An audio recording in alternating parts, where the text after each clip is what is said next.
என்ன பாரதி? என்ன உளர்ற? நான் உண்மையதான் சொல்றேன் பாட்டி. நான் தான் இவனை பாரதியோட புருஷனா நடிக்கிறதுக்காக இந்த வீட்டுக்கு வர வச்சேன்.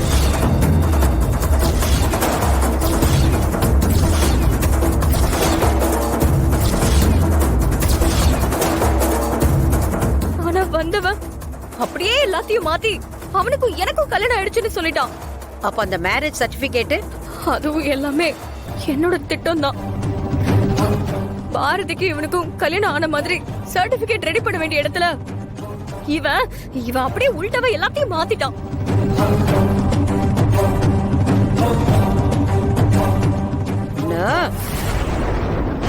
பாட்டி பாட்டி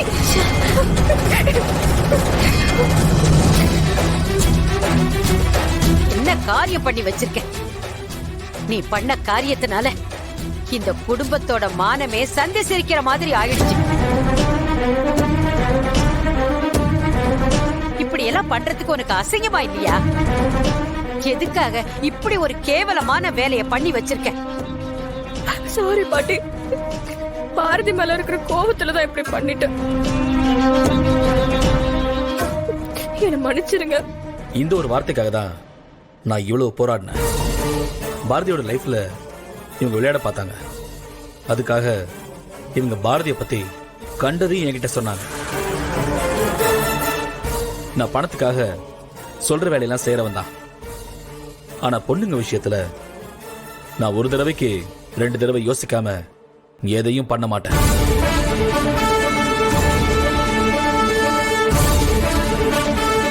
இவங்க பாரதி பத்தி சொன்ன விஷயம் எல்லாமே பொய்ன்னு எனக்கு தெரிய வந்துச்சு. நான் நடிக்க வரலனா கூட இவங்க கண்டிப்பா வேற யாரையாவது இந்த மாதிரி பண்ண வைப்பாங்கன்னு நினைச்சதுனாலதான் நான் இப்படி ஒரு பிளான் பண்ணேன். இவங்க வாயாலே உண்மை சொல்ல வைக்கணும்னு நினைச்சேன். அது நடந்துருச்சு. ஆதி, அப்ப நியாயப்படி பார்த்தா இவங்கள தான் நாங்க அரெஸ்ட் பண்ணோம். ஏன்னா வேண்டாம் இன்ஸ்பெக்டர், எனக்காக இந்த விஷயத்தை நீங்க எப்படியே விட்டுருங்க. உங்களை சிரமப்படுத்தினதுக்கு என்னை மன்னிச்சிருங்க. இதை நானே ஹேண்டில் பண்ணிக்கிறேன். ஓகே அதே, அப்ப நான் கிளம்புறேன். தேங்க்யூ. பயா.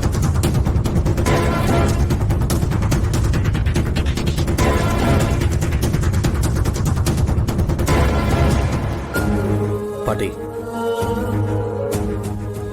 நான் பண்ண விஷயம் தப்பா இருந்தாலும்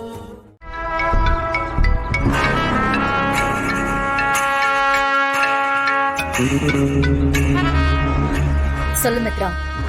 மேடம், அந்த பாரதிய பழிவாங்க ஒரு சூப்பரான சான்ஸ் வந்திருக்கு. பாரதிக்கு 2 மாசமா ஆபீஸ் சம்பளமே கொடுக்கல. அதனால அவளோட பினான்சியல் கண்டிஷன் கொஞ்சம் டைட்டா தான் இருக்கு.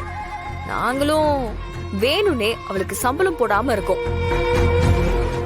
இந்த மாதிரி சிச்சுவேஷன்ல அவ பொண்ணு தமிழ் ஸ்கூல்ல ஏதோ டூர் போறதுக்காக பாரதி கிட்ட பணம் வேணும்னு கேட்டிருக்காங்க. ஆனா இப்ப அவ இருக்கிற சூழ்நிலையில பாரதி கிட்ட சுத்தமா பணமே இல்ல.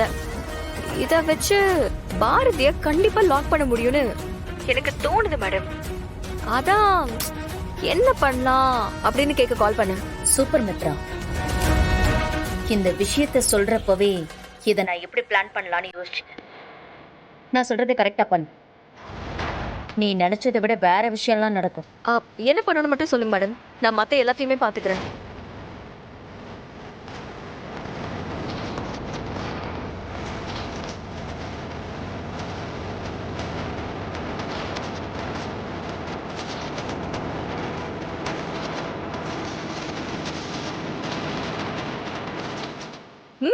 ஓகே மேடம், நீங்க சொன்ன மாதிரியே பண்ணிடுறேன். இது மட்டும் நடந்துச்சு, அந்த பாரதி ஒழிஞ்சு போயிடுவான். மித்ரா, இந்த தடவை அந்த பாரதி தோத்து போகாம இருக்கிறதுக்கு நிறைய ட்ரை பண்ணுவான். ஆனா இப்ப நம்ம ஆட போற ஆட்டத்துல அவளுடைய சக்சஸ் ரேட்லாம் ரொம்ப கம்மியா இருக்கு. ஏன் சுத்தமா இல்லவே இல்லைன்னு சொல்லலாம். நான் சொன்ன மாதிரி மட்டும் நீ விளையாடு, மற்றதெல்லாம் அதுவே நடக்கும். ஓகே மேடம், நான் இந்த பிளானை சக்சஸ் பண்ணிட்டு உங்களுக்கு அப்டேட் பண்றேன். என்கிட்டயா சேலஞ்ச் பண்ற? இந்த பவானி யாருன்னு நான் உனக்கு தெரிய வைக்கிறேன். பாரதி, இந்த தடவை உனக்கு நடக்க போற ட்ரீட்மெண்ட் வேற மாதிரி இருக்கும். ஆ, 2 பேரும் வந்துட்டீங்களா? ஆமா பாட்டி.